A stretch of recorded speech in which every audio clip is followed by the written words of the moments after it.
민수기 9장 15절로부터 23절까지 말씀을 한 절씩 교독하겠습니다.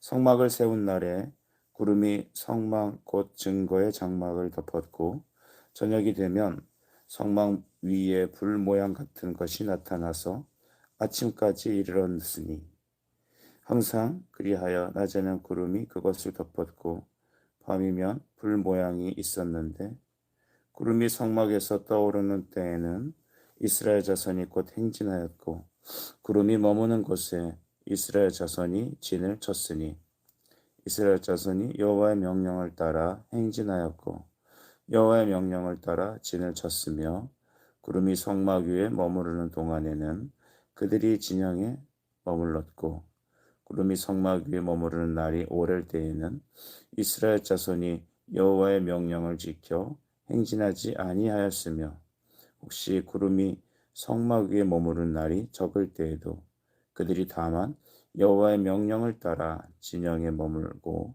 여호와의 명령을 따라 행진하였으며 혹시 구름이 저녁부터 아침까지 있다가 아침에 그 구름이 떠오를 때에는 그들이 행진하였고 구름이 밤낮 있다가 떠오르면 곧 행진하였으며 이틀이든지 한 달이든지 1년이든지 구름이 성막 위에 머물러 있을 동안에는 이스라엘 자손이 진영에 머물고 행진하지 아니하다가 떠오르면 행진하였으니 곧 그들이 여호와의 명령을 따라 진을 치며 여호와의 명령을 따라 행진하고 또 모세를 통하여 이르신 여호와의 명령을 따라 여호와의 책임을 지켰더라.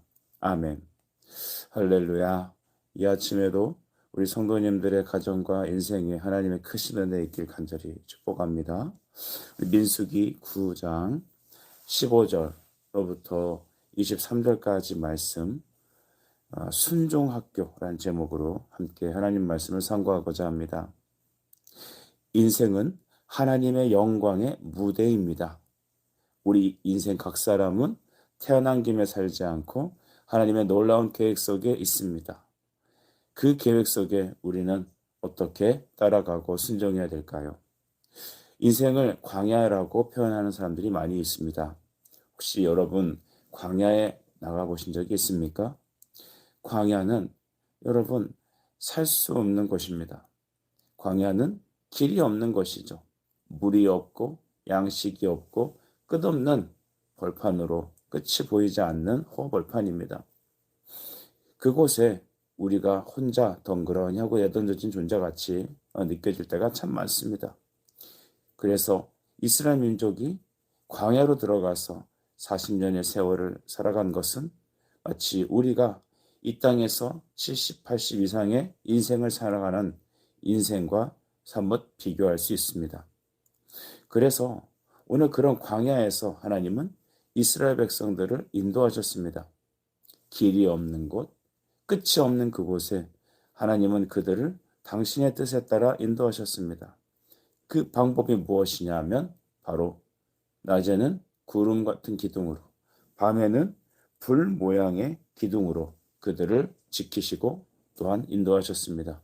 하나님은 이 시간에도 낮에는 해, 밤에는 달이 여러분을 상치 못하도록 크신 은혜를 주실 것입니다. 15절 말씀을 주목해 볼까요? 성막을 세운 날에 구름이 성막 곧 증거의 성막을 덮었고 저녁이 되면 성막 위에 불 모양 같은 것이 나타나서 아침까지 이르렀다라고 성경은 말하고 있습니다. 이스라엘 민족이 광야 여행에서 하나님의 인도를 정확히 따라간 사실에 대하여 성경이 기술해주고 있습니다. 광야, 이 미드바르라는 곳에서는 다바르, 하나님의 말씀을 듣고 순종하는 것이죠. 그래서 이스라엘 백성들은 중앙 성소를 중심으로, 즉 하나님의 임재가 있는 성소를 중심으로 동서남북 이 사방에 3지파씩 12지파가 진을 이루어 형성하였습니다. 그들의 모든 삶의 중심은 하나님의 임재, 곧 성소였습니다. 여러분의 삶의 중심도 예배 중심, 말씀 중심, 교회 중심, 또한 그리스도 중심으로 우리는 묶여져야 됩니다. 낮에는 그래서 하나님께서 그 광야의 뜨거운 햇볕과 모든 곳에서 구름으로 그들을 덮어 주셨습니다. 그 성소를 지키는 것은 바로 하나님의 구름의 임재였습니다. 밤에는 또한 어땠습니까? 기온이 급 강하여 또한 매우 춥고 두려움 속에 있었을 것입니다. 불은 그 모든 여러분 들짐승과 이민족으로부터 또한 그 추위로부터 하나님의 성소와 그와 함께하는 백성들을 지켜주셨습니다. 그래서 낮에는 구름으로 우산을 만들어 안위하시고 밤에는 불로써 그들을 또한 지켜주셨습니다. 그래서 시편 105편 39절은 또한 그들을 위하여 광야의 길을 내셨고 사망의 강을 내셨다라고 주님 말씀하시죠. 사랑하는 여러분, 하나님은 이와 같이 우리의 인생에 길을 내시고 우리에게 생수를 공급하여 주십니다. 로마서 8장 14절 그리고 15절 말씀은 무엇을 말하고 있습니까? 하나님의 영으로 인도함을 받는 사람, 곧 그 사람은 하나님의 아들이다라고 말했습니다. 그리고 우리가 받은 영, 그것이 곧 그리스도의 영이다라고 했죠. 이스라엘 백성들이 광야에서 40년 동안 행군하였을 때는 구름과 불이 그들을 지키시고 또한 인도하셨습니다. 우리는 우리 안에 하나님의 임재, 곧 하나님의 영이 계신 줄 믿습니다.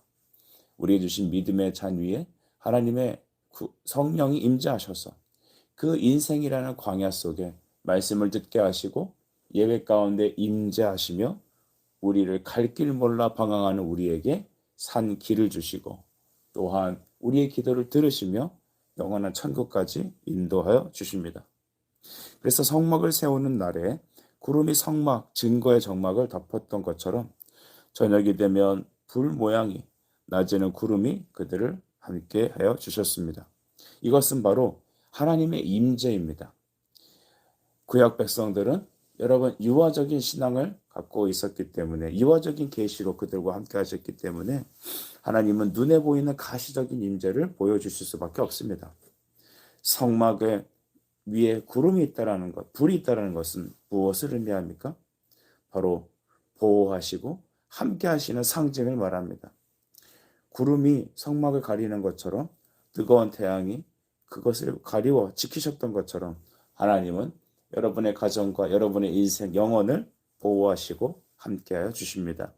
우리 교회가 주님 안에 있고 주와 함께하는 교회 아니겠습니까? 이처럼 우리를 안위하시고 구원하시는 것이죠. 성막을 보호하시는 것은 바로 하나님이셨습니다. 교회를 우리 영혼을 지키시는 이는 하나님의 말씀이고 그의 임재입니다. 또한 성막에서는 죄사함을 통하여 우리에게 구원을 주시고 우리가 하나님 앞에 예배하게 합니다. 그러므로 모든 것을 다시 살리시고 지키시고 보호하시는 분은 오직 하나님이십니다. 우리 창세기 1장 말씀을 보면 여러분 하나님께서 태초에 하나님께서 말씀이 계셨는데 그 말씀이 땅이 혼돈하고 공허하며 흑암이 깊은 위에 있을 때 하나님의 영은 그 수면 위에 운행하셨다라는 구절이 나옵니다. 그 모든 것 위에 운행하시고 계셨던 것을 여러분 유대 랍비들은 어떻게 해석할까요? 닭이 그 알을 품듯이 여호와께서 그의 영원한 하나님의 창조와 그의 백성들을 품고 계셨다라고 표현하는 것입니다. 하나님은 그래서 우리를 안아주시는 분이시고 하나님은 우리를 그렇게 위로하시는 분이시고 함께 하시는 분이십니다. 또 성막을 주신 이유가 무엇일까요? 그것은 그 백성과 교제하기 원하셔입니다. 우리 요한일서 말씀도 보면 우리가 그와 함께 사귐이다라고 하는 구절이 등장합니다. 그리스도와의 교제, 성령과 말씀으로 이제는 새 생명이 주어지고 새로운 삶이 함께 주어진 것처럼 하나님은 날마다 우리를 안아주십니다. 우리 신명기 1장 31절 말씀도 보시면 광야에서도 너희가 당하였거니와 사람이 자기의 아들을 아는 것과 같이 너희 하나님 여호와께서 너희가 걸어온 길에서 너희를 안으사 이곳까지 이르게 하셨느니라 라고 하셨습니다. 너희를 안으사, 이 안아주시는 은혜가 마치 자식을 안는 그 부모의 어떤 안아주는 품과 같이 우리를 영원히 인도하십니다. 하나님은 이 아침에도 여러분을 견인하십니다. 그러므로 인내로서 우리의 달려갈 길을 온전히, 우리의 경주를 온전히 이루어야겠습니다. 여러분, 성막은 무엇을 의미합니까? 그리스도의 몸을 의미합니다. 장막에 거하시는 하나님의 임재는 우리 인생을 함께 하시고 임재하시고 우리가 이 땅에 육신의 장막을 떠나는 그때까지 영원한 천국에 가는 그날까지 우리 주 예수님은 우리의 영원한 중보자가 되셔서 우리를 지키시고 역사하십니다. 17절부터 22절까지는 무엇을 말할까요? 17절을 보십시다. 구름이 성막에서 떠오르는 때에는 이스라엘 자손이 곧 행진하였고 구름이 머무는 곳에 이스라엘 자손이 진을 쳤으니 아멘. 이들의 삶의 중심은 바로 성소였습니다. 모든 진의 중앙에는 중앙 성소가 있었고 그 성소 위에, 즉 지성소 위에 하나님의 말씀의 법궤 위에 하나님의 임재의 구름이 불기둥이 있었습니다. 그것을 중심으로 12지파가 사방으로 진을 형성했던 것입니다. 이것이 바로 성도들의 삶의 모습을 그대로 투영하는 것이죠. 삶의 모든 관계, 삶의 모든 행동의 모든 것은 바로 예수 그리스도를 믿는 믿음 안에 성령의 임재 속에서 우리는 진을 형성해야 합니다. 교회는 왜 필요합니까? 말씀을 중심으로 예배 공동체, 기도 공동체, 또한 사랑 공동체가 되어 이 땅의 광야 같은 이 세상을 지나갈 때 하나님의 교회가 주님의 말씀이 주의 임재가 중심이 되어 우리가 함께 그리스도의 군사로서 이 믿음의 광야를 걸어가는 것이죠. 그런데 놀라운 의미는 그 모든 일의 비밀은 바로 그 성막에 임재하고 있는 구름과 불이 움직일 때입니다. 이 구름이 성막 장막에서 움직일 때 그들은 어떻게 해야 됐습니까? 같이 움직여야 됐습니다. 그것이 멈추면 어땠습니까? 같이 멈추어 진을 형성해야 됐습니다. 이스라엘이 구름기둥과 불기둥을 기준 삼아서 움직이기도 하고 머물기도 했다는 것입니다. 이 말의 모든 것들을 보면 반복되는 구절이 있습니다. 우리 18절부터 또 이렇게 말씀을 읽어보면 여호와의 명령을 따라 행진하고 여호와의 명령에 따라 진영에 머물고 이런 말들이 계속 반복됩니다. 여호와의 명령에 따라, 여호와의 명령에 따라 이것을 우리는 어떻게 이해해야 될까요? 하나님의 말씀은 바로 이 구름이, 이 불이 움직일 때 너희도 같이 움직이라는 것입니다. 만약에 어떤 사람이 이 구름이 움직일 때 이렇다고 가정합시다. 아니, 일주일밖에 안 됐는데 또 움직이라는 것이냐. 여러분, 우리가 텐트를 칠 때, 장막을 칠 때 우리는 그것을 어떻게 쳐야 되는지 잘 알지 못합니다. 그러나 우리가 그것을 풀렀다가 또한 고정시켰다가 성막 자체도 여러분 얼마나 번거롭습니까? 거기에 깔 걸 깔고 두를 걸 두르고 박을 걸 박고 고정하고 이 모든 일들이 아무리 익숙한 레위인들이라고 할지라도 그들에게 이것은 번거롭고 힘든 일입니다. 그래서 아니 머문 지 얼마 됐다고 또 떠나느냐라고 말을 할 수도 있는데 그런 말을 할 수가 없습니다. 왜일까요? 그들은 명령에 따라 살아가는 사람이었기 때문입니다. 이것은 바로 삶의 중심이 누구냐고 물어보는 것과 너무나도 같습니다. 우리는 우리의 인생이 나의 것인 줄 알고 살 때가 너무나 많습니다. 나 중심, 자기 생각 중심, 자기 사랑 중심으로 산다면 사랑하는 여러분, 그것은 성도의 삶이 아닐 것입니다. 우리는 바로의 손에서 이 세상의 어둠의 권세에서 구원받은 하나님의 자녀들입니다. 우리가는 건짐을 받아서 하나님은 인생의 광야의 훈련장으로 내보내시는 것이죠. 그 모든 것의 중심은 하나님의 말씀을 듣는 것입니다. 하나님의 말씀을 들을 때 주님이 가라 하시면 가고 멈추라 하면 멈추시는 것입니다. 하나님의 말씀에 따라 갈 때, 하나님의 말씀에 따라 멈출 때 낮에는 구름이 밤에는 불이 우리를 지키시고 안위하시며 인도하셨다는 것입니다. 여러분, 이것이 삶에도 우리는 그대로 적용되어야 합니다. 우리는 무슨 일을 선택하거나 무엇을 할 때 우리의 모든 것의 중심은 과연 그리스도이십니까?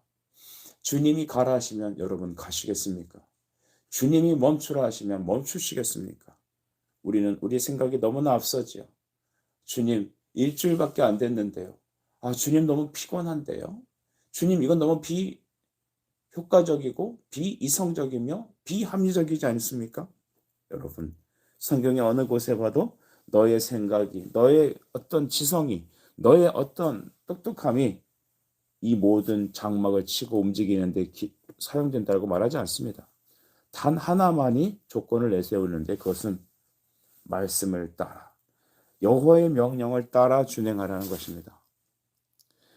성령님, 이 아침에도 우리 성도들에게 주의 말씀을 깨닫고 순종하며 인도함 받을 수 있도록 아버지 은혜를 달라고 기도하는 이 아침이 되어야 될 것입니다. 성도는 말씀과 성령의 인도를 받아야 하는 존재들입니다. 절대로 순종하는 것입니다. 우리는 순종할 수 있어서 순종하는 것입니까? 우리는 내 생각에 합당하여서 순종하는 것입니까? 내가 예수 믿는 것이 내 머리에 합당하고 내 경험에 그러하다고 해서 정말 그래서 예수를 믿습니까? 내 기분이 좋으니까 주의 말씀에 복종하고 내 감정이 상하니까 나는 예배 안 드리는 것입니까? 그런 것은 상관없습니다. 여러분, 그래서 바울은 고린도전서 2장 4절에 다음과 같이 말하죠.